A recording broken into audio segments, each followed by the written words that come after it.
ఈ నెల వచ్చే నెల నవంబర్ 1వ తేదీన కేరళ ఒక అనౌన్స్ చేయబోతోంది. అదేమిటంటే జీరో అయినటువంటి పేదరికం ఉంది. మేము 100% పేదరికాన్ని నిర్మూలించాము అని కేరళ చెప్పబోతోంది.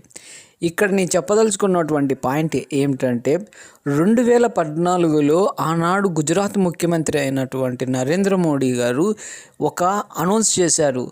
గుజరాత్ ఏ విధంగా అభివృద్ధి చేశానో భారతదేశాన్ని కూడా అదే విధంగా నేను అభివృద్ధి చేస్తాను అని చెప్పి గడిచిన 12 సంవత్సరాల్లో ఏమైనా ఆయన ఈ దేశాన్ని అటువైపుగా ఏమైనా తీసుకెళ్లారా అని ఒక్క విషయం మనం గుర్తించినట్లయితే కేరళని గుజరాత్ని మనము ఒక్క పక్కన పెట్టి చూసినట్లయితే అక్కడ ప్రజలు ఏ విధమైనటువంటి సౌకర్యాలు పొందుతున్నారు, గుజరాత్లో ప్రజలు ఏ విధమైనటువంటి సౌకర్యాలు పొందుతున్నారు అనేది ఇక్కడ మీరు ఇంకొక విషయాన్ని అర్థం చేసుకోవాల్సింది ఏంటంటే కేరళలో అనేక సంవత్సరాలుగా కమ్యూనిస్ట్ పార్టీలు అక్కడ పనిచేస్తూ ఉన్నాయి. అదేవిధంగా ఎన్నో స్వచ్ఛంద సంస్థలు కూడా అక్కడ పనిచేస్తూ ఉన్నాయి. అక్కడ ముఖ్యంగా చదువుపైన, విద్యపైన, వైద్యం పైన చాలా డబ్బు ఖర్చు చేశారు. అక్కడ ప్రజలు ఎంతో అద్భుతంగా అభివృద్ధి అయ్యారు.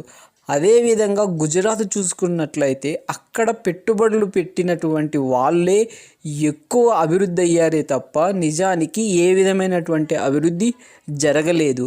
ఇప్పుడైనా మీరందరూ ఎవరైనా గుర్తించాల్సినటువంటి ఏమిటి అంటే మనము చెప్పే మాటలు, రాజకీయ నాయకులు చెప్పే మాటలు వెనక ఒక్కొక్క స్లోగన్ ఉంటుంది.